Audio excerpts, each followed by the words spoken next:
and record apologies. I understand Councillor Reid, Councillor Bitt. Thank you. And can I ask for declarations of interest at this stage? Okay. Thank you. If you recall anything that might impact on the agenda items later on, please just shout out. Thank you. We'll go to the... yes. Mr Taylor has requested permission to record the proceedings, and that's allowable under our rules. But I must ask the audience if any of them object to being filmed and recorded. And if you do, you must indicate, and Mr Taylor will not turn the camera on you.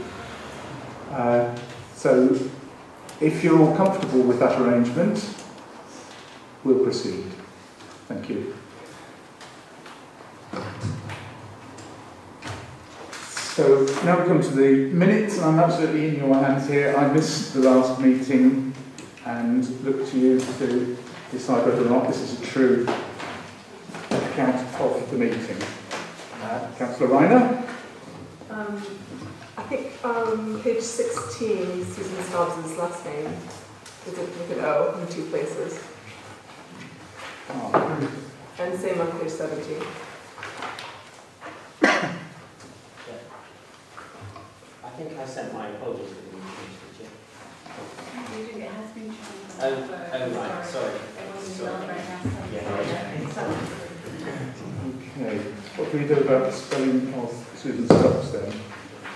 Correct. So, you just correct it on the Dear Liza. How's it spelled? Wait, Stubbs. Yeah. Yep. Okay.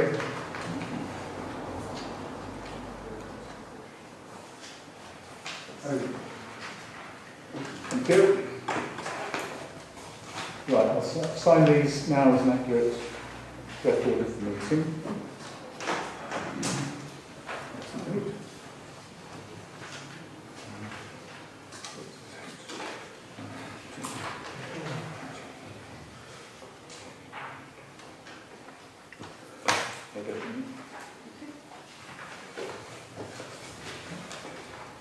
Now, other matters arising from the minutes.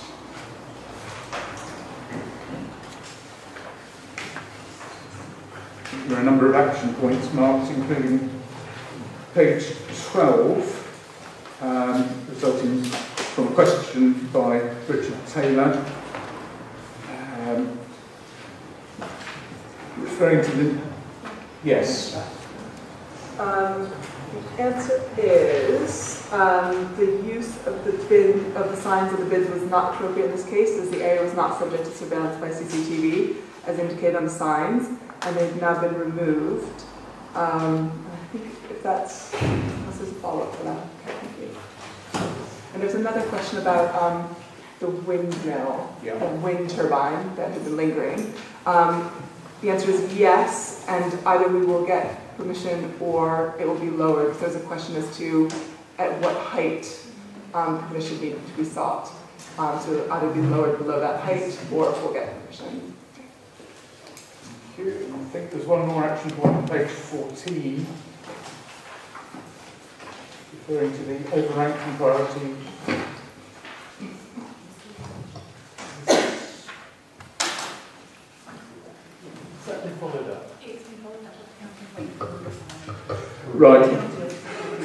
Right, the county officers are looking into this matter. It's on page 14. Referring to the overranking priority as the work already undertaken had been welcomed by the public. Are you familiar with this item? As I say, I was not there. No, it's the cash council while those investigators for the cash council. Right, and as we now know from the committee manager, yes. This is still county council work in progress, as I understand. Brian Stinson is going to get us a reply. Apologies for lateness, but having cycled past the St Andrews Route taxi route today, it was considerably overrun with large taxis that were completely backed up on WA lines, so no action's been taken yet as far as I'm concerned. Chair, isn't there a proposed scheme which come before us? Certainly I've been circulated with a proposed scheme by email where they have a remote system where the excess taxis park up opposite the toilets on Emmanuel Street round the corner and then come to the rank when space is available, and there's some automatic system to make them aware. That's the proposed scheme. I don't think it's been approved, but it's certainly been circulated to all city councillors. It was part of a broader scheme that the county had been putting forward to councillors, I think, over the last month. Okay, Colin. Wearing two hats here as a ward councillor and chair of licensing local taxis, the principle's been agreed, as Councillor Cantrell says. It isn't clear to me that the technology is developed yet. I'm waiting to see a demonstration of what's proposed. The County Council has not come forward with any details for some months. But I suspect it's another casualty of their organisations to do with highways at the moment. But we're waiting, anticipating. In the meantime, the police seem to be aware and not aware that they're supposed to be giving this some priority, because we've had certainly some attention done to. I was nearly run over by a bus going through there earlier this week, met two policemen complaining about it. They obviously knew nothing about this, but they were going to some other occasion and trying to remember who it was. Okay, thanks. Perhaps we might look to the new county councillor and welcome Kearns for Market. You might want to take up cudgels at Shire Hall on this item. Not that you want to be put on the spot. I can certainly chase it. I can add it to the things I've been chasing on, which as Councillor Rudderfield has already said, that there's a lot of things seem to be a casualty of a change of organisation within the council, but I'm chasing on a number of these highway things. Lucy. I think there are 2 points here. The first is to do with the County Council's scheme to try and solve this in the long term, and I suspect that I would be astonished if this new system is in place within the next 6 months.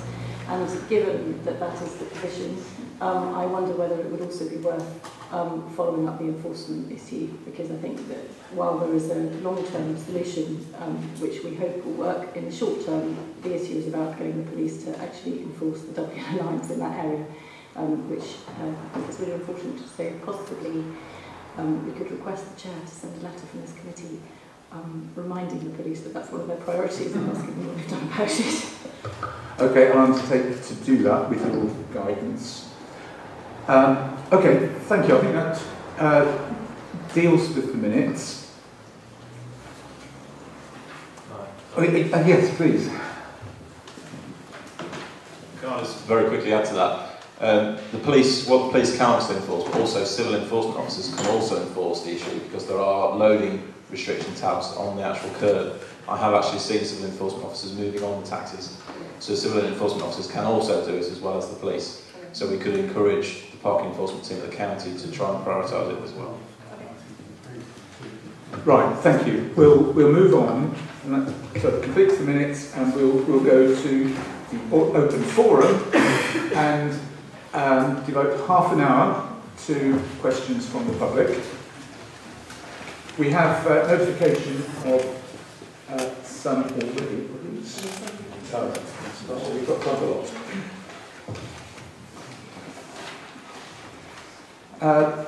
Now, Bev Nicholson is...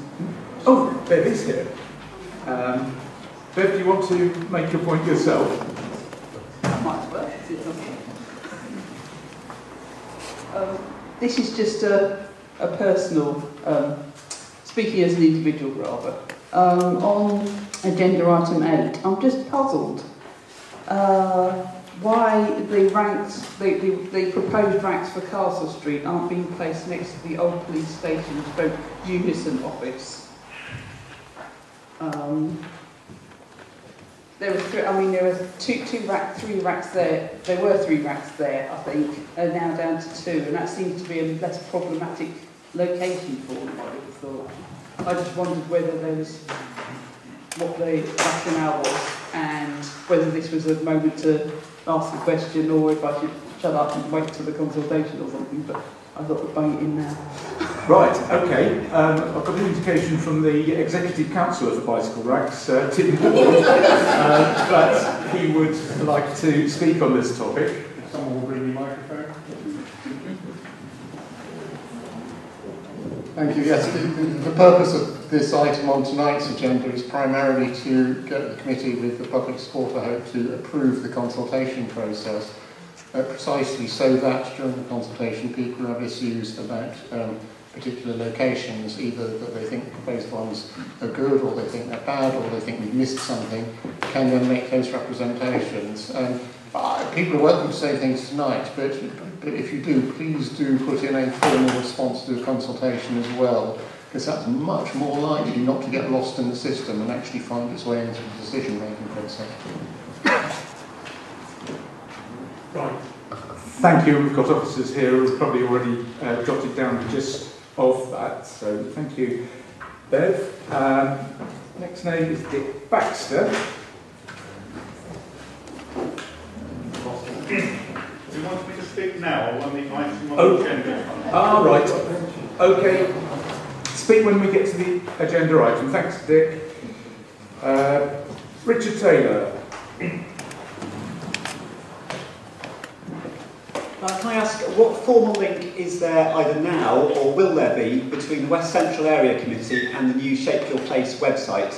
So will it be possible to raise issues on the Shape Your Place website and have them then brought to the attention of councillors, a bit like an open forum item? The advantage being that if the Shape Your Place website's been launched in Cambridge with a service level agreement with public bodies like the police and councils and others, more information can be found on matters before they're then drawn to the attention of councillors. Okay, thank you. Ed?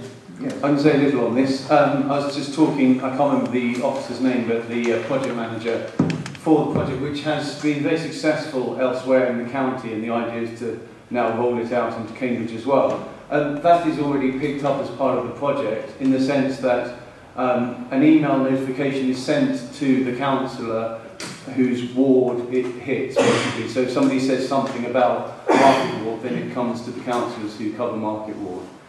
So there is a way of then bringing that obviously into this forum, but it's not a direct link. Thank you, and Colin. I think it's still far too early days to know exactly how this is going to develop. The idea of a single Shape Your Place site for the whole of Cambridge doesn't look, the concept doesn't look scalable enough to me to work for the whole of Cambridge as one, so it will be some time before it settles down to a way that allows sufficient granularity for that to be practical. Because Ed's just mentioned one of the problems, which is that anything in the city centre gets sent to the Market Ward councillors, although in most cases it's somebody else's problem. I think there was one about the Snowy statue, for example, which most of us know as much about as the general public. But there are councillors who do know about it, and there are officers who know about it. So the problem simply is identifying effective channels for a place the size of Cambridge instead of a place the size of Wisbech, how the site's designed. Did you want to follow up, Richard? I would say elsewhere there is a direct link to the committee. So in Ely, for example, there's a direct link between the Ely Shape Your Place website and their neighbourhood committee, which is vaguely similar to this one. So I'd just like to suggest to you that you consider a direct link between the Cambridge Shape Your Place website and this committee. Thank you. Tim Brown. It's about the paths across Queen's Green. When it's been raining, there are huge puddles and they're very muddy. And I cycle across there. I also, being a guy, take visitors, and it's their first impression of Cambridge. And yet we were told that they were going to be upgraded to hard surface with a fast cycle track from West Road. And I just wondered how far those plans for the cycle track across Queen's Green and the proper surface on those paths have got. Thank you. Rob, this is an old one, isn't it? Can you help? Yeah, I mean, the gentleman is correct that there were plans to provide a more durable surface across Queen's Green. It was part of the cycle route from West Cambridge. That scheme is still under discussion with the university. One of the issues of that scheme, as it was then constructed, was actually the crossing down. The proposed scheme was to come out onto Grange Road, go along, and then down West Road, and then cut across Queen's Green, and then join Silver Street just beyond the bollards. Various views were expressed in terms of whether or not that was the best route, or whether or not there was a more suitable route for cyclists away from Grange Road because of the narrowing of Grange Road at the point where King's College School is located and St Chad's is located. Also, there was concern expressed in terms of the volume of cyclists coming onto Silver Street in the morning at the same time that large amounts of traffic were coming down Silver Street, along Silver Street, into the city on the one-way contraflow. So, in effect, what has happened is we've stepped back and looked at alternative routes for cyclists from West Cambridge away from the main roads, so that they will then intersect onto Grange Road further along, potentially, and then come down possibly one of the roads which links down to Queen's Road and the junction of Silver Street. So in effect, the scheme has stepped back because of those issues. I mean, it's certainly something we can take away as a separate idea for actually putting more durable surface on Queen's Green, separate to that exercise. Thanks. My own recollection was that the improvement to those paths was originally a standalone exercise and not tied into the cycleway. I wasn't aware of that yet. Maybe. Mr. Smith? I seem to recall I approved it in principle while I was the Executive Councillor for Arts and Recreation, as it used to be called, which I did until 2010, so it goes back at least 3 years. Okay, so Alistair, I think it's something we need to come and talk to you about. I don't think you're in a position to make a response now unless you want to. I think in terms of the... Oddly enough, we did actually discuss this afternoon. I think in terms of the short term, I'm happy to make some minor repairs and adaptations to get them serviceable, because they are spreading it onto the green. So we'll try and do that in the next few weeks. Okay. Are you content that we're taking this issue seriously too? Thank you. Hugh Carrott. Thank you. Simple, predictable, probably repetitive question. 20 mph. Surface strips on the entrance and exits to Maids Causeway and Newmarket Road are still not there. Due about 9 months ago. Andrew Preston would like to tackle this one. The issue that I think that it was approved at this committee, the Rant Improvement Programme, Joint Minor Highway Works Programme project, to do the work on Maids Causeway. The issue has been that as of the way end of the Maids Causeway, agreeing with Balfour Beatty, who now manage and look after the actual illuminated signs and the street lights. They have to do the changes to the street lights, the illuminated signs, do all the work to it. We've struggled to discuss how that could be done. We've had to have a slight change of plan on that. There's also a 3-month notice period for the closure of Maids Causeway in order to put down the CUD surfacing on Maids Causeway itself, Elizabeth Way Junction, because of the narrowness of the exit from Elizabeth Way would mean that the road had to be closed in order to do the surfacing work. That is in, and we are looking to do it within the next month at both ends to finish off that work. Thank you. So it looks as though by the time we have our next meeting, you'll be congratulating us on the grand opening. Well, grand closing, really. Richard Jennings. Council is no doubt aware of the estimated cost of £250,000 to repair the pavements on the road, and some of this is damage is thought to be due to vehicles on the pavement. In light of this and the other difficulties that vehicles on the pavement cause, would the City Council like to issue an instruction that all City Council vehicles should be kept off the pavement at all times? The answer is yes. No. I don't think we should put all vehicles on the pavement. No. So there is an introduction to actions. Well, Chair, I think it would be useful if you could arrange for an email or a letter to be sent to the appropriate officer, who's most probably the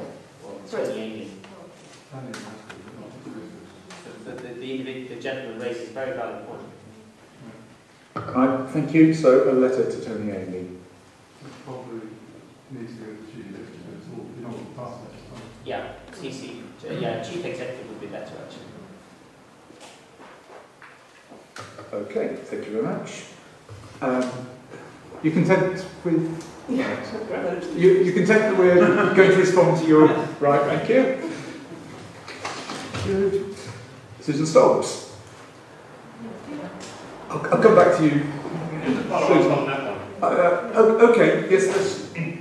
Just a quick follow-up on that last one. In Brunswick Terrace, which is extremely narrow, the council waste trucks reverse down as far as they can get before emptying the bins. So there may be some unintended consequences from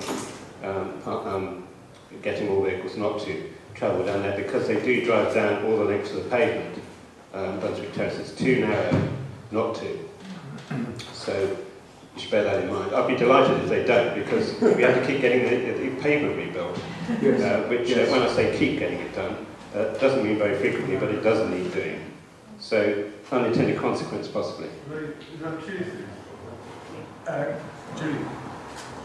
Conversely, could I suggest that we also invite the Chief Executive to consider broadening out the issue, and if we can make some progress on our own council vehicles. Outlets in the market square, whether large retail stores or market traders, could be invited to spend a lot less time on the pavements as well.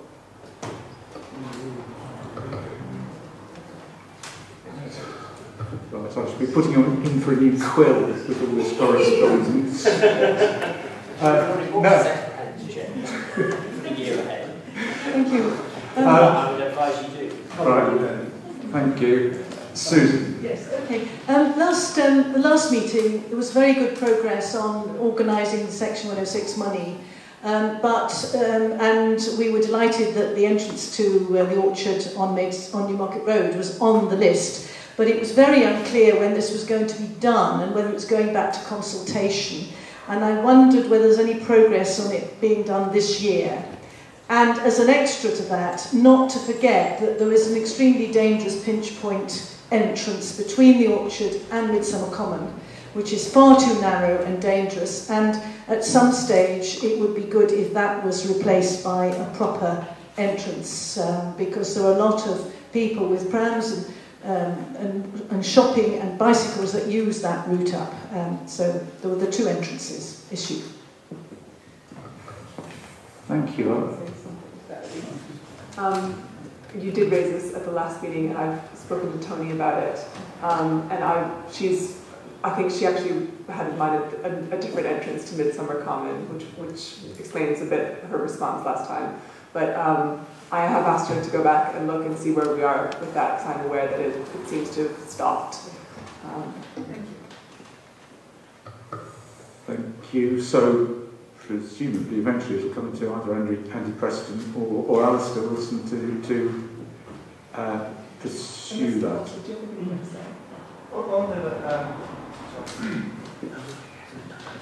There are actually two projects for the access to the orchard. One from Newmarket Road, which is a consequence of the CLB Swimming Club. That has now got planning permission and all necessary permissions, so that will be advanced fairly rapidly in terms of getting tender prices and doing the work. The other one that needs a little bit more discussion and consultation on is the access from the common into the orchard. And there's a sum of money set aside from the West Central Committee, £15,000 to do that work. So that will be dealt with through the Midsummer Common Working Group.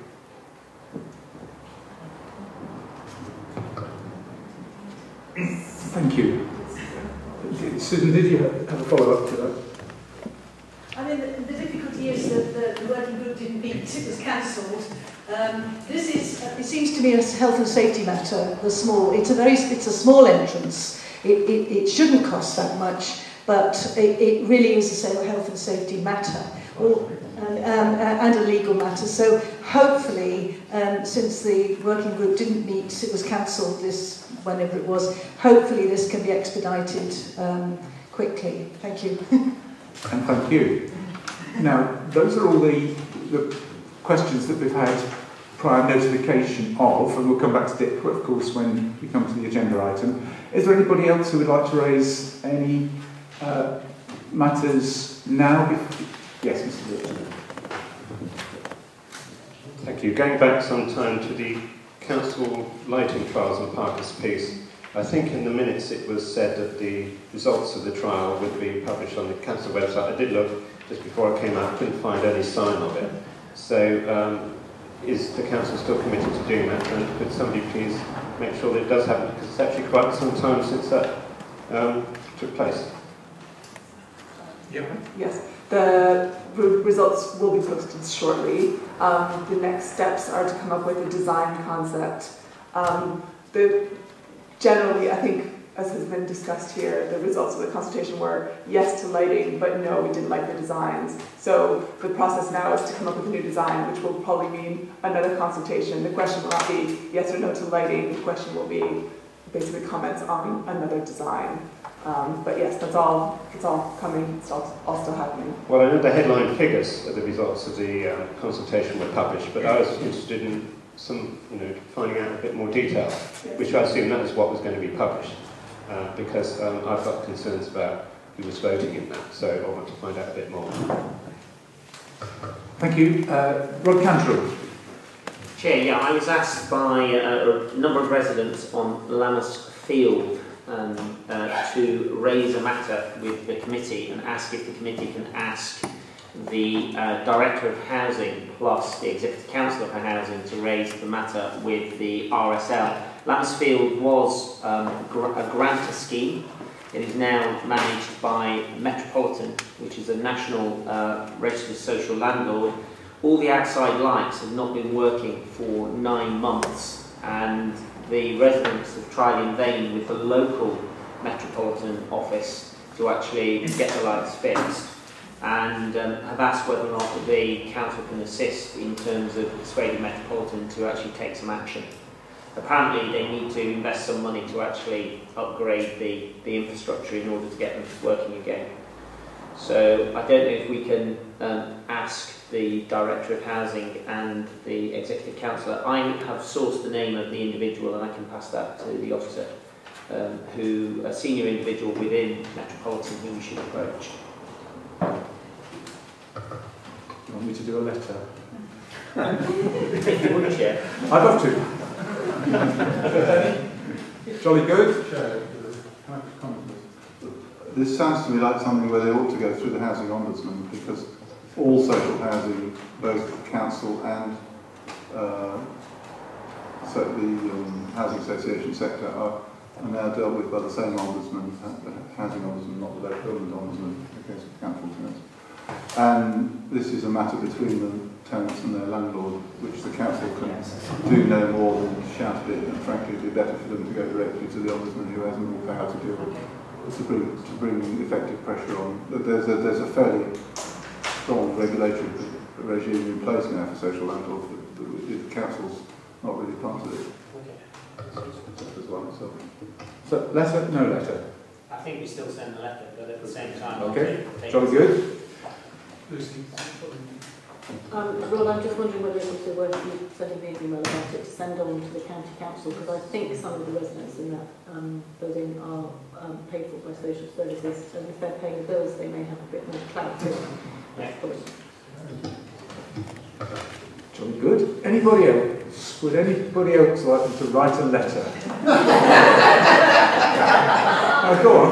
It's over there. Sorry, Chair, I wasn't responding to a request for a letter. I was just saying I'm delighted to see a Councillor Cantrell here because I've missed him for a couple of meetings now, and if you've been here a couple of meetings ago, you missed the opportunity to eat his hat, having made a rash promise to deal with the issue of access and parking on the Midsummer Common. I know he's passed that poison chalice over to Councillor Reiner now, so is she minded to make any rash promises over that issue? Councillor Reiner? I'll think about it. Jolly good. Right.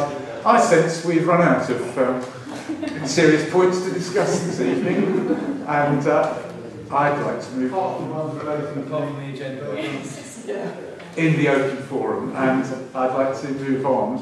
And I think it's been agreed, any suggestion, that the two agenda items will be switched to allow an officer in question to get away to his new family, enlarged family. And Preston, would you like to join us? And congratulations. Thank you very much appreciated. Good evening everybody, my name is Andrew Preston, Project Delivery and Environment Manager for City Council. I'm here to present this evening the City Centre Cycle Parking Project report. The report basically outlines progress to date on this project, provides more detail on the on-street elements of the project immediately prior to public consultation. The report also presents the approach to consultation and the activities that will take place and opportunities for the public and key stakeholders to provide input to the project as it currently stands. Just a very quick resume of the background. In October 2012, a capital budget of 500,000 was approved to fund a project which aims to create up to 1,000 additional cycle parking spaces in the city centre. A lot of this is obviously going to be targeted at on-street in terms of capacity. The feasibility, however, of providing a third undercover cycle park is currently underway, similar to those that currently exist within the Grand Arcade and the Park Street cycle parks. The project is being directed by a project board, consists of senior officers and councillors from the City and County Council, representative from the cycle campaign and chair of this committee. The significant decisions, however, will continue to be made by the Executive Councillor for Planning and Climate Change at Environment Scrutiny Committee. The project is obviously being delivered in conjunction with the County Council, as they are the highway authority upon which the majority of the on-street cycle racks are proposed. And obviously the decisions then will have to be taken potentially by the respective County Council Cabinet member, such as anything that relates to statutory objections that are received following proposed amendments to traffic regulation orders. Just in terms of the on-street, obviously there's been a significant amount of blue sky thinking in terms of where we could put cycle racks in the city centre. So it's quite a confined city centre in terms of space available for cycle racks. A lot of the locations require accommodation works, so widening of footways, extension or widening of footways, demarcation of parking areas within the carriageway, and some locations obviously impact on car parking provision. And lots of those issues obviously will have to be discussed further and decisions made from obviously the outcome of the consultation. Table 1 shows the list of the current locations that are currently proposed and will be consulted upon. 433 racks in total. In terms of the design proposed, obviously we're looking at as high capacity as possible because we are restricted in space. There are some existing high capacity cycle racks located adjacent to John Lewis on Downing Street in the city centre. As you can see in image figure 1.1, it shows those high capacity racks. Obviously they regiment how cycles are attached to the racks, so the wheels are fitted into fixed locations, which gives a significant benefit in terms of the rest of the footway and the location of those parked cycles within the pavement area, giving a significant benefit to footway users. There are some negative aspects of it in terms of the increase in visual impact of the cycle rack, because every other cycle is actually a couple of feet in the air, so the visual impact on the street could be deemed to be slightly greater. So obviously that's something that will need to be looked at in each specific location. Figure 1.2 shows the most common type of rack, the Sheffield style rack. You can see from that on St Andrew Street that it doesn't regiment bicycles very well, which can cause a significant issue for blind, partially sighted and other disabled users of the footway, with it not being a fixed location for bikes to be attached to it. In terms of consultation, you see there's a significant consultation will take place from the 16th of July to the 23rd of August. There will be general public consultation on the city's website. There will be targeted consultation through letter dropping of directly affected premises, so those premises that look directly out onto the proposed locations or have a visible aspect on it. There will be direct consultation with the key and statutory stakeholders, such as the emergency services. So lots of these obviously affect potential TROs within the highway, so all the key stakeholders, statutory consultees will be consulted. The project is available on the City Council's website, where people will be able to submit electronically their feedback. The questionnaire will be designed for the general public, and there will be a separate one for specific affected premises. There will be exhibitions. You can see the 2 dates there proposed. Wednesday the 18th of July between 5 o'clock and 8 o'clock, which I think is the same date as council meeting, at City Council's council meeting. So that will sort of carry on in front of the council chamber. According to the diaries that I was looking at, that wasn't the diary. Maybe they've been accurate, but and then on Tuesday the 6th of August. It's Thursday, actually. It's a Thursday, is it? Yes. Right. My apologies, that might be my error. It's a Thursday the 18th. And then Tuesday the 6th of August between 10 and 2 o'clock. So in terms of recommendations for this Thursday the 18th of July. I will confirm. Obviously in the consultation material that goes out, it will be correct. So I apologise for that. Yeah. It's the same. It's basically the same evening as the council meeting. Was my idea to have it in the front of the council chamber.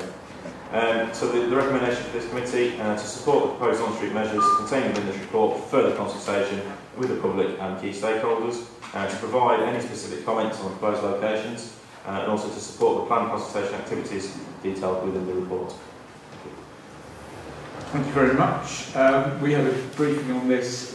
Some of us were briefed by officers last Friday. And I know from that experience that Colin Rosensteel can really talk on this one for the next hour. So you're first off. Right. First of all, I should declare an interest as a member of the Cambridge Cycling Campaign. I've taken no part in any discussions on this matter with them. Secondly, as I see another letter for you to write coming on. Wearing my hat as the chair of the licensing committee, one of the sites proposed. And although the index gives drawing numbers, the drawings themselves don't have drawing numbers, so it's not clear how to identify these. But the one on the Market Square shows an extensive new cycle rack located right in the middle of the taxi rank. Unfortunately, one of the reasons this has happened is that the County Council has failed to renew the markings for that taxi rank for many years. And what the letter I'm suggesting you should write is complaining, and would the County Council now please mark that taxi rank properly, as they're required to do. It's a disgrace that that taxi rank isn't marked. It's causing considerable problems for taxis and hire cars late at night. It's only available outside the pedestrian zone hours, so after 4. So it's mainly an evening race. It is disgraceful it's not marked, and although there's a possibility, I suspect, of finding some cycle parking to coexist with it, the fact that it's not marked makes it impossible to make a sensible proposal on behalf of the council. So that's one suggestion I made that we should do, because this one isn't going to get sorted out until the position is made clear there. The other point of concern is because it's the council that's failing here, is that our contact centre at Mandela House has the most appallingly paltry cycle parking provision. And I would have hoped that this exercise would have come up with ways of intensifying what's provided there, so that it goes some way to meet the demand from people actually using the council's own contact centre. It doesn't set a good example if the council providing a load of cycle parking doesn't provide it properly for the services we provide ourselves. We're trying to persuade traders of all sorts to make similar provision, and we undermine our case by not doing what we can in our own location. Thank you. Right, thank you. No, I suppose the Lord Council first. Chair, I think this is a great idea for us to increase the amount of cycle parking. The only comment I had, some of the locations of the racks are in sensitive areas in terms of traffic. And what steps are we going to take to make sure that particularly in the market square, for example, with large lorries and so forth, are we going to create like an island around them to prevent traffic catching them and so forth, and then within a very short period of time they can't be used and they just look awful? I know the ones on King's Parade outside St Catherine's have been very successful in terms of avoiding that, but we've created an island around them to prevent trucks backing into them, lorries and so forth. Thank you. I'm sure that's noted by Andy Preston. Yes.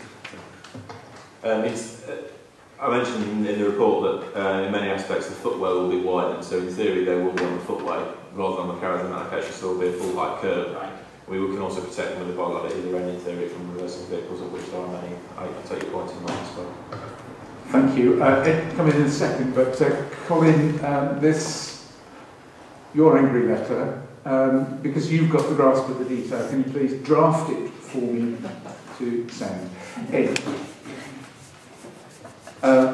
Whilst I fully support this, and as a cyclist myself, and as half of Cambridge is as well, and I look forward to seeing the comments from the public on it. I understand I can't actually vote to support the consultation, which seems daft in itself, frankly, to have a committee where you have people but you can't vote on half of it. But I would ask a question about governance of the project. It says in your report, Andy, that there's a county councillor on the project board. Who is that? Chair, there's been some changes in the county council, and that has now changed. It was, well, actually, it hasn't changed. Actually, it is still Ian Bates at the county council. It's within his portfolio. However, this project does also affect Matt Maguire's portfolio because it's highway. Ian Bates is responsible for cycling and cycle parking, but Matt Maguire is responsible for the highways aspect of it. So objections to TROs, highway-related issues such as that, will have to be Councillor Matt Maguire. But the support of the project in terms of the provision of cycle parking is actually in Bates. So the last meeting, the first board meeting, didn't actually have a county council present. There was a director, Graham Hughes from the county council was present. We didn't actually have a county council present.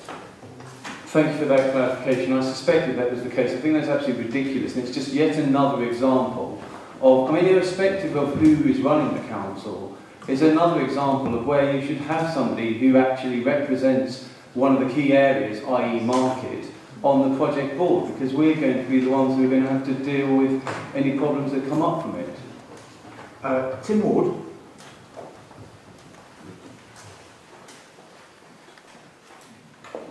The project board is an operational project management thing. The reason for all these various stakeholders on there is partly to catch things which are in their areas of expertise that the project team might, the office team might otherwise miss. The decision making, politics, is all being done through the committee process. The project board will not be making any decisions other than detailed ones about how to actually implement things.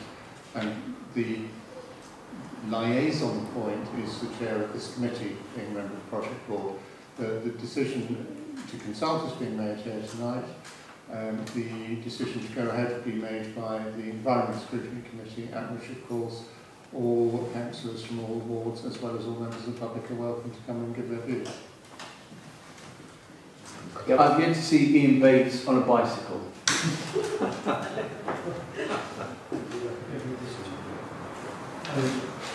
I do share Councillor Kearns' concern about lack of involvement from the ward councillor. That was previously the chair of this committee, who was a ward councillor, but that's now that's changed. We do have a problem because there are some quite sensitive areas here from the point of view of residents of the city centre. There's no input from there. I'm more than happy to release my role on that group to a market ward councillor. Should Councillor Reiner, with your knowledge and history in this group, would you mind taking responsibility? I, in the role of Chair of Environmental Scrutiny, will still have my eye on the case. I'm happy to carry out that role. Thank you. And Councillor Tucker. Just a query really, because this evening I was in consultation with a local resident. Are we in a position to put in another site location into this with regard to something just a few yards from this red wall? Certainly as part of the consultation, we are more than happy to receive further suggestions from members of the public on potential locations. We will also on the City Council's website have a list of those locations that have been discounted to date and the reasons why. So obviously members of the public can see that they're not having to suggest things that have already been discounted. So we will be more than happy to accept those proposals. But members of the public need to understand this is a city centre cycle parking project, so it does need to stay very confined to the city centre, where the highest demand and highest issue is at this moment in time. Tim, thank you, Andy. Yes, it's Andy's last point that is maybe relevant to something within a few yards of this building, because I insisted on the line on the map being drawn quite tightly around the city centre. Otherwise, the project might have diffused and you might have been putting a lot of worthwhile bicycle parking racks around the city, but not done enough to alleviate the specific city centre parking problem. Thanks for that clarification. Colin? A specific point about rack design, which I'd just like to bring to the committee's attention and through us to the Executive Council. The diagram, the photos are quite helpful because they show that to some extent that both sorts of racks considered here have their own strengths. One is that with the new high capacity racks, which are also outside Sainsbury's in City Street, do get things a lot tidier. But what the advantage of a proper Sheffield stand, and the example in the photograph on page 47 isn't standard, it's actually taller and narrower than what I regard as standard. The great advantage of that is that in locations where demand is very high, they do have some overflow capacity, because it is at times possible to get 4 bikes on a Sheffield instead of 2, and that capability, it's rare that you get in a set of racks, it's rare that you can get 4 on all of them, but you can usually get at least 3 on some of them. And that the station arrangement only survives at all because where the demand is hugely in excess of provision because of that possibility. And I'm not sure which sites this might apply to in the city centre, and in particular the concern about keeping the pavements free is actually quite a strong measure in favour of the others. But there will be places where tidiness is less important, where capacity is more important, where a longer, and I'm not sure why they're quite so high, because for most bikes that's actually unhelpful, having the bar as high as in that photograph, will allow more bikes to be passed, which at the end of the day is what the objective is. Because I note that the table 1 on page 45, it's actually an arithmetic test that probably my granddaughter in year 1 would manage to work out, because everything in column 2, in column 3 is twice the number in column 2. It's a beautiful 2 times table indeed. But what my point is that there may be locations where in order to get somewhere near this 1,000 spaces we're looking at, it would be better to have Sheffields which can actually accommodate more than 2 in high demand surfaces. And actually one site that's been mentioned, that has been mentioned already in this meeting, and that's Trumping Street opposite Corpus Christi College, where demand is very high. And the space issue isn't so great, so that actually making use of the possibility of extra capacity will meet peak demands at certain times, like the Mayor's dinner. Right, thanks for that. And Andy wants to respond straight away, and then we're going to go to Lucy and then Julie. Just one very quick thing to mention, in terms of the difference between the high capacity and the Sheffield style rack. The Sheffield racks will have to actually be installed quite widely spaced, so you can access in between them to get to them. The benefit of the high capacity rack is, if you can imagine the image there, you can actually have a mirror image with bikes facing directly against each other with no space, with access from either side. So you can actually put them back to back. So you get significant increases in capacity there, whereas the Sheffield racks have to be spaced widely apart so you can access into them, because you have to access from both sides. So there is a significant benefit from that style of rack for that reason. But obviously we will be location by location, but just to highlight that point. Okay, and I think we admire the amount of thought and work that's already gone in here before the consultation starts. Lucy. It follows on from the point about rack design, and as somebody who until very recently has been cycling around with a bicycle trailer attached to the back and still frequently cycles around with large numbers of children, actually the possibility of having the Sheffield stands, at least some of the Sheffield stands around for certain groups of cyclists is quite important, because I'm not sure you could fit a cycle trailer on one of the high capacity ones, and I think it's also quite difficult to fit children's bikes into them because the wheel stands are not the right design. So when the problem is that if you put just a couple of Sheffield stands around, they'll probably get filled up with other people's bikes, and then you come along with your trailer or your children, you still can't access them. So there's nothing much you can do about that, but at least bearing in mind the needs of families when you're designing these things would be helpful, and particularly when you're designing the large capacity underground parking spaces. Thank you, and Julie.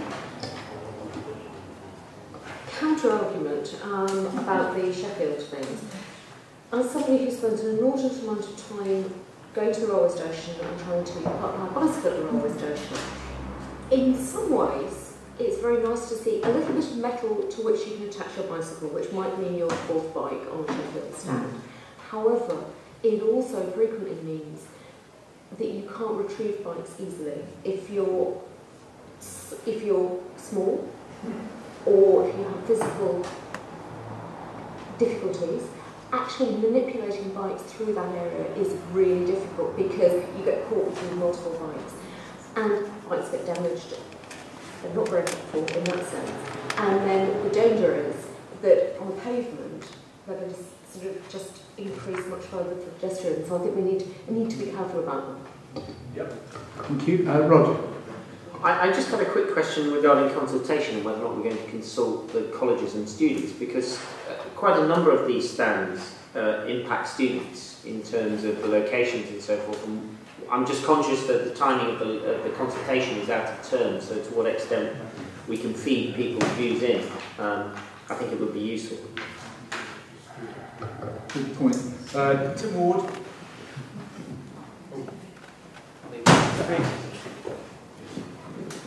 We do have this theory that the colleges should look after providing adequate bicycle parking for their students and should actually encourage them to use it rather than littering the streets with their bikes. This is of course not something terribly easy to enforce, but we are not seeking to provide bicycle racks for students to keep their bikes on. We are seeking to provide bicycle racks for residents of Cambridge to use when they visit the city centre. Therefore, I'm not sure that it's all that essential to consult students during term time. I'm not sure I agree with the Executive Council, because, for example, on Trumpington Street, the whole point of having those cycle racks on Trumpington Street was to relieve the obstacles on the pavement outside St Catherine's College, to allow residents and visitors to actually go along the pavement. And I recall when they were put there many years ago, it was quite a torturous discussion with the college. And I think that clearly the colleges have an obligation to provide cycle parking for students, but students are residents of the city, albeit short-term residents, and they have a right to have input in this thing, particularly when the majority of students have bikes. I mean, I think it would be useful just to get views. Point made. Julie. At this point, I probably ought to declare an interest, not as a student, but as a resident of a college. But the point is, yes, colleges have bicycle racks. Some colleges have a lot of bicycle racks, but so do houses. And it's the same idea, that you might park your bike in a college as its point of abode, but actually bikes then go out because you need it to go somewhere and then you need somewhere to park, which is the same reason why you have car parks in the city centre, that you actually need to park your car when you leave home, and similarly with a bike. And that applies to students as much as permanent residents. This is really excellent. We started this one at 10 past. I'm going for a full hour on bicycle racks. I'm relying on John to have his own questions later on. Lucy. I'll try and be very brief, but just to say that actually there are lots of students at Anglia Ruskin and other education establishments who don't have nice colleges to keep their bicycles in, and who also are residents of Cambridge and cycle in and out. So, but I think the point's good there. Susan Stokes. Yes, I mean, since I'm speaking on behalf of myself, I use my bike every day in Cambridge, and since this consultation period I shall be entirely away, I do wonder about it being entirely from school holidays and university holidays for students, when in fact these are vital consultations. So there are two things I just want to say. One is about the difference in the designs. I totally support the new high-density ones outside John Lewis. I revelled in the fact I could use them for about 3 days until everybody else discovered them, and now they're totally full. My bike has been destroyed, and certainly my shins destroyed by trying to negotiate those awful other racks where bikes are every which way and all over the place, and I've had to actually get somebody in 11 o'clock at night at the station to help me lift my bike over and all these things. So I would support those new ones, but I do think that perhaps you should think about the consultation period. Thank you. And the gentleman in green. So, Robin Hayden, Cambridge Cycling Campaign. It's more of a question on policy in terms of the Regent Terrace cycle parking seems to be taking green space away from Parker's Piece, in that it would pave over, admittedly it says with wooden paving rather than concrete, whereas other places we're taking away a few car parking spaces to put a significant number of bicycles in. Does the council agree? Do the councillors agree with that sort of approach, or would it be better to take car parking spaces away to put bicycles in rather than green space away? Andy, yes. Obviously, the proposal for Parker's Piece originally originated out of trying to regiment the existing area that it currently exists. The issue that we have taking away car parking versus that is that the issue of taking away car parking is a county council issue managed by the county council. It's their policy, it's their decision, it's not the city council's decision as to whether it can be taken away or not. That is down to the county council, and that is the process that we'll have to follow with regard to the traffic regulation or the process. Should the cabinet member at the county council be happy to enter that stage and remove the parking? It's the same with all, obviously, the highway authorities with the county council. So anything to do with the highway that involves changes to the highway is the county council will ultimately have to agree. The city council can decide how it wants to approach the project, but the county council will have to agree how they are prepared to see it move forward. Alistair, are you in a position just to comment on this specific point that's been raised?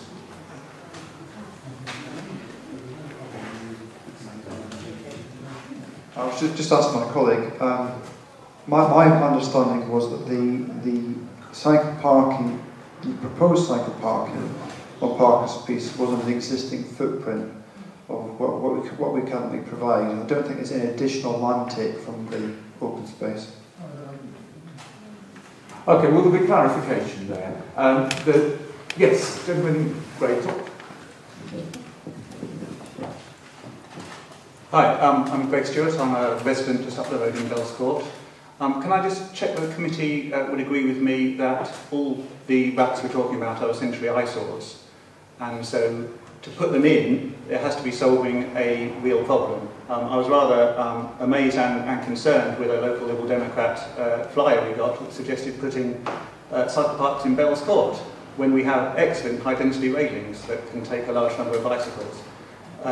The bicycle racks, both designs, are pretty awful. The alternative, they must be better than the alternative, which is not to have them there at all. I can see in the town, city centre, there are cases where you need racks, but as you come out of town, the one in the plans on Castle Street, and even the suggestion that you might put them in any other spaces you can find them, which is here you're losing green space. Please can we urge that you make sure you're not just spending the money because you can. Right, that point's well made. And can I just say that, I mean, I'm sure the gentleman uses the underground cycle parking in the Grand Arcade, and if you look at the capacity there, that's completely full. Every day of the week. I mean, it is absolutely packed. And yes, so we're now in a position where we have to find additional space. I mean, I've just taken on the role of the cycle champion for the City Council, and if you look at actually the cycles parked on the street, there is a need for this additional capacity in the city, recognising mostly needed in the city centre, and we clearly have to think carefully about the peripheral areas of the city, but in the city centre there is a clear, desperate need for cycling. In the past, our ability to put additional cycling racks has been hindered by the County Council, but hopefully this comprehensive scheme will go a long way towards addressing that need. I genuinely believe there is a need. There's some need, but has anyone ever been put off cycling to the town centre and taking a car instead because of parking? There are some places where there's more bikes than you'd like, but how strong really is the need? That's huge. That's huge, and I'll write you a letter to say huge. I mean, I cycle into the town centre all the time, many times a week.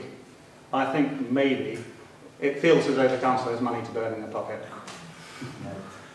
Right. Councillor Ward, and I'm going to wrap this one up.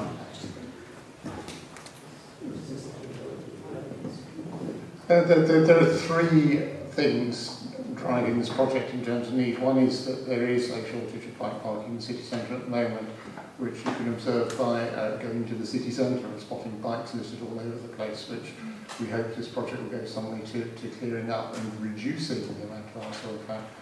And second is that we are building many thousands of new houses on the edges of the city.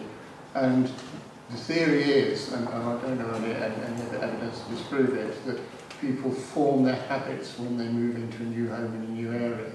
And having bought new houses in Trumpington Meadows, they're going to cycle into town, find a car park, say, sod this, and take the car for the rest of their lives. And that's one of the things we wish to avoid.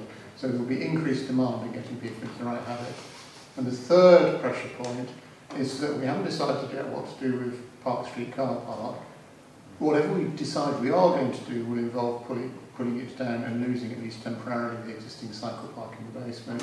And if we decide to do nothing, it will fall down, which will lose us that existing cycle park. So we have both immediate and short-term and long-term pressures there. Thank you. On that note, I'll just comment that I feel that this raging debate has just highlighted the importance of responding to the consultation. I do look to Andy to seriously consider the length of consultation. Okay, the cycling campaign, you can have the last say.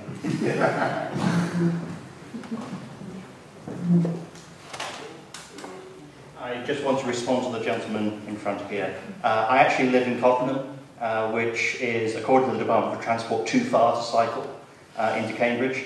I do come into Cambridge by cycle every day to go to work. I come into Cambridge to go shopping. I spend more money in Cambridge because I can get here by bicycle, and even £1.50 for the valet bicycle parking is significantly less than any car parking. The last time I drove a car in here was when my wife was disabled and she could not walk. That was the last time I drove a car in. Well done. Jolly good. Right. There's going to be a confrontation. Take it outside.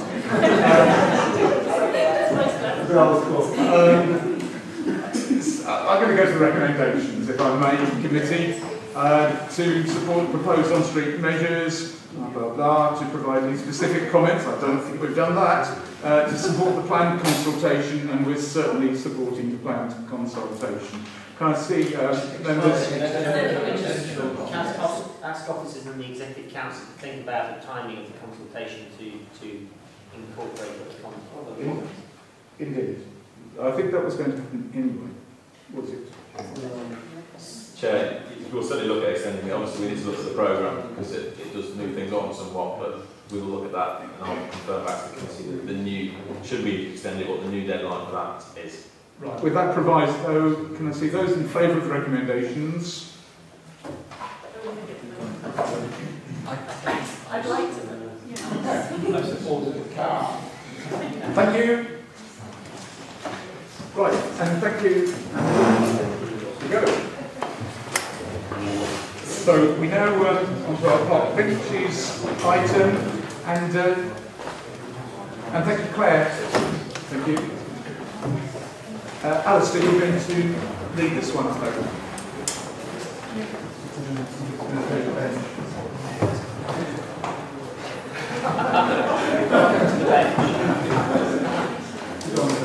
You'll be up before Rosensteel.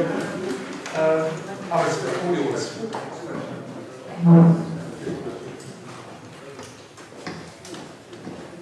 Previously, the committee agreed to allocate some use of section 106 for a project to look at benches in the area of Bainbury. The report sets out some proposed locations, but I would also stress that these are new benches.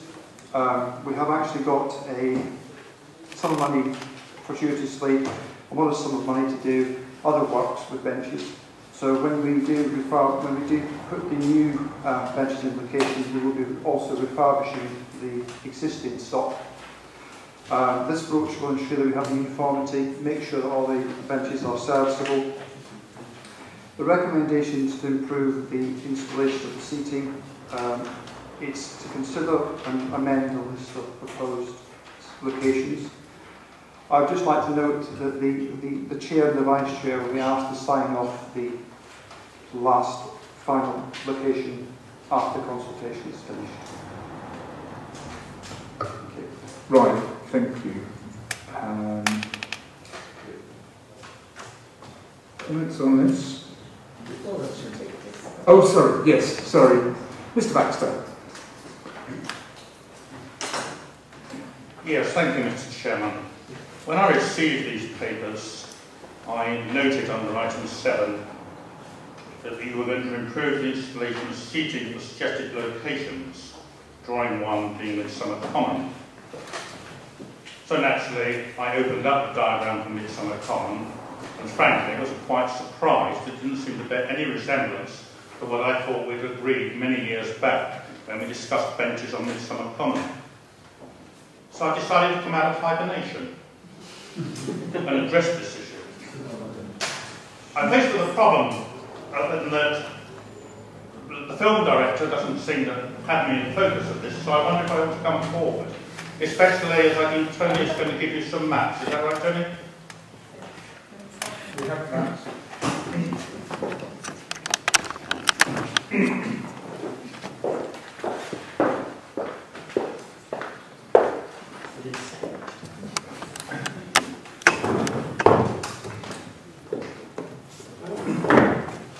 In my former committee days, we used to have regular meetings with the officers, including Alistair, who remembered me well. And we discussed a number of issues relating to Midsummer Common. And it was back in 2010 that we had a session dealing with the benches on Midsummer Common. And I have the report of that meeting with me, dated December 2010, in which there was a list and a photograph of all the benches on Midsummer Common and identifying spaces where new ones could be put in. And it was generally conceived that demand on Midsummer Common was for the walkway along the river, where they were frequently full up and there was clearly a demand for more space.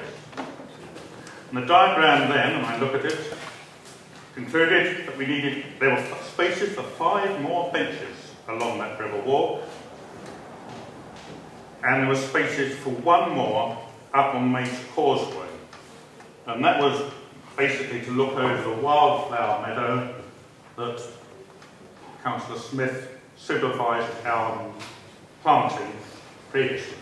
So in all we had 6 new bench locations, and we recommended that 4 were in such a bad state they should be repaired. Now all that happened since 2010 is the 4 that were in a bad state had been repaired, and they're shown on our website, on the Font website. So I'm surprised, therefore, when I saw the pattern of where the new ones would be, that they didn't pay any adherence to what I thought was agreed back then.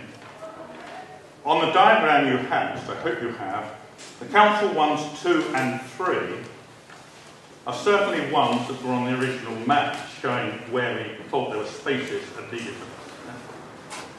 but we identified 3 other spaces along the river, one more on the East Pound, which is in front of the Berkeley home site. Our feeling was that there's going to be a tremendous demand from people on that development, and it needed more space. And there's a question mark, I hope you can read it on the map I put down there, on the far east side of the common. And then on the other extreme of the footpath, near the bridge on Victoria Avenue over the river, we had a space for 2 more. One of those, curiously, already has fence down on the ground, ready to fix it in. There's no sign that the bench has ever been put there. There's no fixing things. So we had 2 there. So basically we had 5 along there, and 1 between those on Maids Causeway, 6 in number. And so I was surprised, therefore, when we saw it, that we had only 2 located where we wanted them to be, or I thought we wanted them to be. We have numbers 4 and 5 in the middle of the common, even though the principle has always been that we wouldn't have infrastructure on the common land in the middle to break up the scene. And I can't comment on number 6. I can see some sense in it because the public blue is, well, it's not there, is it? It's further down. Why it's at 6, I don't know. So basically I'm saying that's not what I believe we thought was desirable back in 2010 when we discussed this in great detail. Furthermore, we did make a plea at the time to have some benches in the orchard. And we still believe that. It would be nice to have somewhere for people to sit down on the trees and produce the apples and they can pick them. It's all rather finicky air, it's rather nice. And in pursuit of that, I had observed the 2 benches on Victoria Avenue, which are in a little sort of funny starred signal there, are disgraceful. When this road was put in over 100 years ago, the fencing had 3 indents in it, presumably for 3 benches. One of them is now vacant and has been for as long as I can remember. The benches in the other 2 are broken down. One has only 1 of its 4 sitting on struts, and the other does have 3. 2 of them are loose. And I tested it the other day. I think the trunk foot will push right through it immediately because they're so rotten. And they are just a disgrace. And when we discussed it back in 2010, I made the suggestion that we remove those 2 benches and take them up to the orchard. And there's a contractor called Higgs and Baxter Incorporated who do a very good job of putting things together again, painting them and building things up. They would take it upon themselves to make them into habitable benches in the orchard. And they are sufficiently, I mean, they're quaint benches, they're really taken back to Victorian times and sort of promenades by the seaside. They're cast iron, very heavy structure, but the wood is rotten. And they'd be very good in the orchard because it means you wouldn't need to fix them down because nobody could ever lift them. But you could actually probably move them around at times to suit that, and they would be ideal. Well, that was nearly 3 years ago, that. I seem to remember, you might remember, I think my memory says that at the time you said, we don't know who owns them, whether they're ours or the county. Well, 3 years is a long time to sort it out, and I'm quite sure if this committee were to say go for it, Higgs and Baxter would go out one night and remove them and move them to the orchard. But we wouldn't like to do it without the approval of this committee. So basically what I'm saying is, the layout that you've been asked to approve is not as I believe we agreed. And furthermore, I think the broken down fences on the side of Victoria Avenue could be put to better use in the orchard by patrons. Thank you. Well, I think we'll go for 45 minutes on benches now. Thank you very much, Dave, for coming along. And Alistair, do you have an immediate response on that? Other than the reason we're here tonight was to actually flesh out these comments, I would say that we have looked at all sites across West Central and we've had to prioritise in terms of available resource. the funding for the Section 106 project is specifically to mitigate development. We have a sum of money for this year and next year from reserves as a capital bid, which will help us to look at the whole site. So we will be visiting all the sites we're proposing to put new benches on. We'll be refurbishing or repairing. Yes, I think Mr. Baxter will probably want to come back at some point privately and ask why the original discussions weren't followed through. But Anthony Bowen.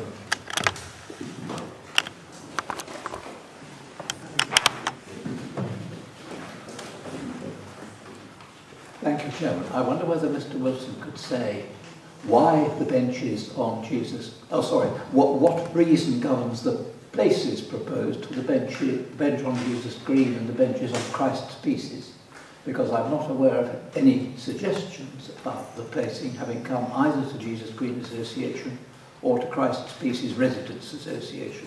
This comes to me out of the blue. Respond to that. Yeah, sorry, can you shout your question out again? That wasn't yours. Oh, is the microphone actually on? It hasn't been performing at all well, is it? Yeah, it's on. sorry, I was working on the assumption that with a microphone I didn't need to shout. However, can Alistair Wilson say what governs the positions chosen for the bench proposed on Jesus Green and the benches proposed on Christ's Pieces? Because I'm not aware of any suggestion having come either to the Jesus Green Association or to Christ's Pieces Residents Association. Right, Councillor Smith can respond to that. Not exactly a response. I was going to follow up and say that on page 21 we have item F, consultation and communication. Members are invited to offer alternative locations. As I think to follow that up, it would be useful to know what prior consultation there has been and whether there is any other planned consultation other than this meeting. So before we go any further on Christ's Pieces, I think I need to declare an interest on the benches, the Christ's Pieces benches, because they'll all be visible from our new living room. Right. Andrea, sorry, you can answer some of this. Well, no, I can't answer. I've got more questions. One being, I agree actually with the comments certainly Dick made about the locations 4 and 5. I think those are questionable. And my question generally is, well, what can we do here? Because the recommendation A is to approve the installation at the suggested locations, but B is to consider and amend the list of proposed locations. And I'd rather do B than A. Right, I've got various arms waving. Alistair, do you actually want to respond to anything that's been said in those last two contributions? Yeah, I think just to say that I welcome the debate, welcome the individual responses to the plots and the locations. I would just add that as much as the locations are as broad as they are long, so someone had to make a decision where we put them. We've given it our best hit. If it needs to be adapted, we can be adapted. And as I say, the final decision for the Section 106 spend will be, because it's under the de minimis thresholds, it'll be with that chair and vice chair, so we'll come back to yourself, Simon, with the final proposals. Right, that's fine. Councillor Smith, then Colin. There are two issues. It's equivalent to key issues coming to full committees, scrutiny committees on council. One is about the size of the budget, and the other is about sensitivity and so on. And I think it would be helpful if there really are concerns about some of these cases, if it maybe doesn't just go to chair and vice chair or chair and votes. Sorry, but I think it would be helpful at least to have a sense that it was slightly more than officers and chair and vice chair. Well, I think in this particular case, it's actually very desirable that it does go wider, because neither Philip nor myself are market board councillors, and I think we wouldn't want to give the go-ahead without broader agreement or indications of agreement.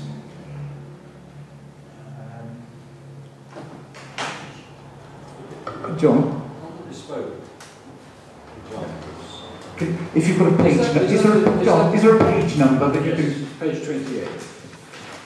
I mean, I think there are only 2 sites in which bespoke are recommended, but one of them looks like a sarcophagus on wheels. Yes. And the other are straight out of Harry Potter. I mean, who ever came up with this? Are you serious about putting them anywhere in Cambridge? They're dreadful. They look better in colour, don't they?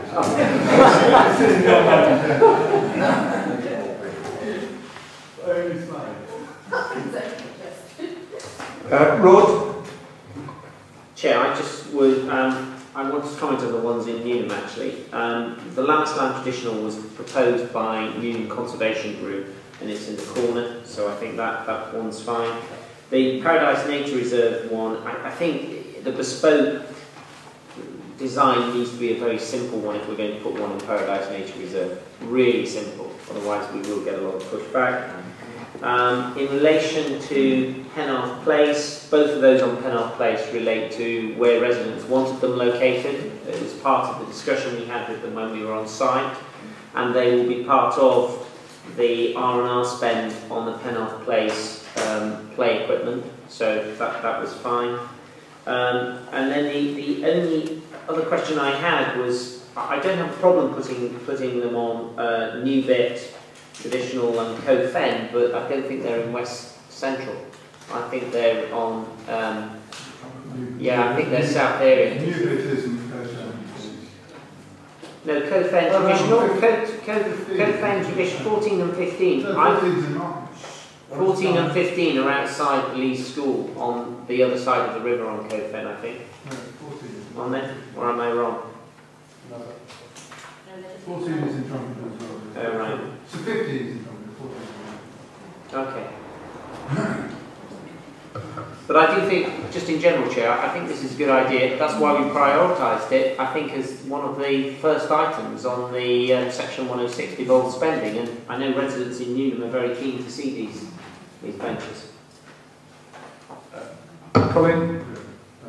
Thanks to Rod for noticing what I've missed, that 15 is also out, it's out there. I picked up Newbit and pointed it out at the very big 19, that is. I wanted to comment on Midsummer Common. I think as a principle that has been put before us that we shouldn't put benches in the middle of the area, which would rule out locations 4 and 5. I tend to agree with that, particularly as we've got suggested alternative locations marked along the river, marked with question marks, which seem to be perfectly sensible ones. There is a slight divergence between what Dick has said and what the officers say, because this is what we're agreeing to tonight has to be new benches. So we have to look to the officers to find repairs and renewal funds to repair the benches. That includes the ones he wants to move to the orchard, as well as the site on the river by Victoria Avenue Bridge, I expect. I'm not quite clear on this plan that Dick's given us. The 3 at the bottom of the plan on Buck Green, which I assume is sort of indicating ones that would be up against Maids Causeway if that wasn't off the map. Well, there's one already up near the roundabout. No, that's not where the map doesn't extend as far as Maids Causeway, so it's a bit confusing at the bottom. I assume that's what he's trying to... And there was the one that was taken away. There's one that was taken away, which is the square. I know, but that's why I thought that was the situation. But between those two, there was placed another one looking over. There is a possible solution to the issue that caused one to be removed, to do with antisocial gatherings, that's been successfully implemented in Brandon Place at the back of number 16 John Street, which, for those who don't know, is actually there were 2 benches there that were removed without reference to Ward Councillors, much to my annoyance, because of complaints about antisocial behaviour from nearby residents, where there was also a memorial to a former councillor who essentially died in 1978. Most people here won't have known Sidney Foote. Anyway, it's been possible to put a bench back there recently, which is much smaller than the sort of lengths we've been talking about tonight, because it meant being big enough just for one person to have a perch, but not for a gathering to collect. It's enabled a facility provided without the antisocial behaviour. So it looks like there's a possibility of that sort of solution coming back at the Fair Street end of Midsummer Common. It's outside the scope of this project because it will be a replacement or restoring and not a new bench. I think until that's resolved, putting a new bench along that bit of green would also be a step too far, shall we say. So, which would mean, in terms of taking away 4 and 5, we'd effectively replace them by the 2 riverfront question mark locations, unless the officers think that there are feasibility issues there, and the rest will have to be picked up in the R&R question about maintaining the benches before. So those ones. To go on to the others, passing price pieces in it. Sorry, I'm a little nervous about Jesus Green, site 7 on the same flag as the Midsummer Common, but not on Dick's map. I can't remember what provision there already is on these cars here. I have a feeling there is some, but I can't remember what it is. That doesn't strike me as an area where demand will be particularly high. It will be considerably greater along the Jesus Ditch frontage length, where there are some now, but not that many. There's also some maintenance issues. So I'm interested, like Anthony Bowen, in why that particular site was selected, and whether it wouldn't have been a good idea to have involved the Jesus Green Association in making a selection, since we do have an active group there. In terms of the other ones in Market Ward, I don't have a problem with 14 in Cove End. I think that's the only one there. Yes, thank you. I'm going to come to Anthony Bowen in a second, but it's become evident that this is sufficiently problematic that we'll need you, I think, to work with Market Ward councillors and at least the Friends of Midsummer Common and Jesus Green Residents Association before perhaps circulating revised suggestions to the whole committee and to give the committee a week to respond to the chair to go ahead with further implementation, unless there are specific items, and we'll come to them in a minute, that we can go ahead with right now. So, Anthony Bowen. Several things of a resident. The question Colin asks about Site 7 may depend upon which way that bench faces. If it faces away from the path, then it's looking at Jesus Ditch, and it might be the right way around. Jesus Green Association, let me say with some care, not Jesus Green Residents Association. Jesus Green Association was created by the council, and frankly is a little surprising that we have not been consulted even about the only one site proposed. Councillor Reiner makes the point, you cannot carry out the text you're offered of approving and then asking for alternatives. I would like to get back to Jesus Green Association and also to Christ Pieces Residents Association. I don't think that we're against these things, but we don't know that we're for them. And I think we ought to be, and that would take time. You were proposing a week. We would have to move pretty fast, I think. No. I'm sorry about this, but I don't really want to hold it up. But it's not been well managed, frankly. No, my proposal will be that when we get revised suggestions from yourselves and Market Ward councillors, that the committee itself will respond within a week before approving. I understand you. Right. The only last thing I wanted to say is that given what some people can do to benches, I do hope whatever design you get is sturdy enough to resist them. Well, concrete then, good. Can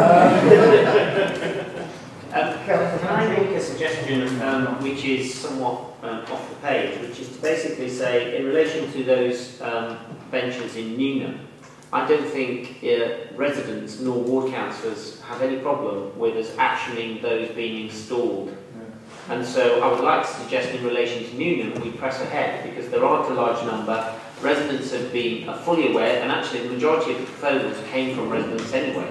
Yeah. So with the exception of, I think it would be useful if officers could just show us the design for Paradise, so that we are sensitive to that one. But other than that, we should move ahead. Right. Okay, I want to do exactly that. I want to go to the recommendations and go through them one by one and ask for approve or action or defer. So, Chair, I think we have the information before us tonight to approve the scheme Midsummer Common. It's just not the one that's proposed, but in the report. Yes, but I think there's sufficient sensitivity that we don't want to approve something until we see detail. No, I think we've got the detail as presented to us by Dick, which is based on previous discussions with Friends of Midsummer Common, which have been overlooked in bringing forward this plan. I think, therefore, it is possible, by taking away 4 and 5 and replacing them with the 2 question marks, to have the same number of benches on the same common, within which meets, apart from maintenance issues, the agreed previous scheme. Well, number one, it's also another question. I think it'd be, frankly, much better if Ursula and I would sit down together and get something that we both agree with. As the current chairman of the Friends of Midsummer Common, that was agreed before the orchard had become established, and I think it would be terribly important. We would love to have 2 benches in the orchard. I make a plea for that because if you've got toddlers around, all the benches along the river are very near to the bicycles, and it's a nightmare sitting on those benches with toddlers and keeping them out of the way of the bicycles. The great thing about having a couple in the orchard is they're away from bicycles and cows and dogs, so I think there might be worth just discussing the new issues of that before we agree it. Thank you. Yes, and this whole thing is getting too loose in the understanding on all sides for us just to go ahead. But I would like to go through the drawings one by one and approve, action or defer. So, drawing 1, and that is Midsummer Common plus Jesus Green. So, defer? But only briefly. We want to see them come back as soon as possible, as soon as ward councillors and residents' associations have had their chat with us. So let's defer. Drawing 2, price pieces, defer. Cofen, Launders Green. Oh yes, yeah, Launders. Yep. Excluding 15, which is out in the south area. No. 15 is out. Oh, right. 15 is nothing more central. Excluding 15. You got that, and Alice is listening. So, is that action? Yes. Well, we need to be actually showing. And Yes. Action, yes. Drawing 4.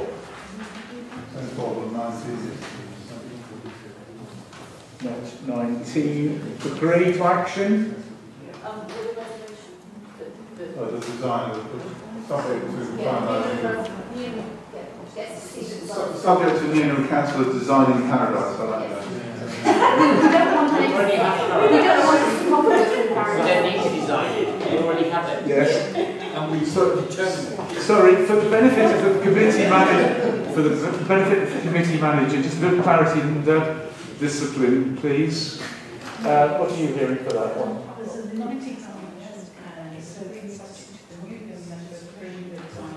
Perfect, thank you, Tony. Drawing 5. Action. That's page 37. Look at the page numbers as well. Oh, sorry, John. No, it's... Well, actually, no, I'm just looking at recommendations. 37. Is that it? Is that it? Yes, it is. Page 37. Yeah. Action? Yes. Happy? Yes, it is. So, drawing 6 will be page 39. Penarth Place. Yes? Yeah. Can I just add that what I'd like us to do is we put them in when we actually R&R the scheme later on in the year, so it's coordinated with the scheme, so that we don't put them in and then when we R&R it, we damage them in some shape or form. We do it all in a coordinated way. And lastly, Shirley Road. I think that's us. The only one. Yeah. We approve. Action? Yes. I can't imagine who's going to sit on it. Right. Thank you. So, the second part of the recommendation seems somewhat strange, considering then that it's proposed. Well, we've done that. It's not really a recommendation. So, that's struck down, really. Alistair, do you feel you've got sufficient clarity on, and the minutes will reflect, hopefully, exactly what we need to do? When, I think the other question is time frame, so when can the Friends groups expect something on this? We can probably start tomorrow. We got the drones, we can have that discussion. Councillor Cantor's comments about Knight Place reminds me that when we talk about Jesus Green, do we have the same issue in relation to the play area there and benches? Because there are currently one bench and one picnic table, and I don't remember seeing what was in the new design. Can we just check that? There are new benches in the design. Right, because the picnic table's quite handy.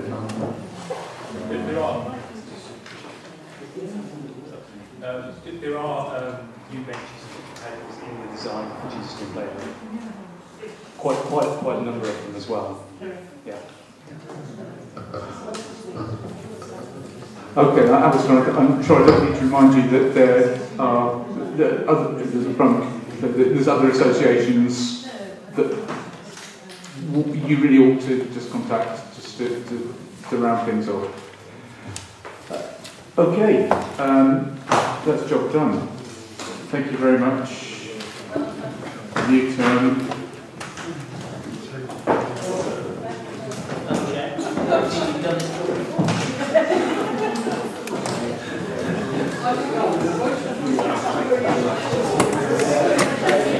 Retrospectively, and make sure it's how short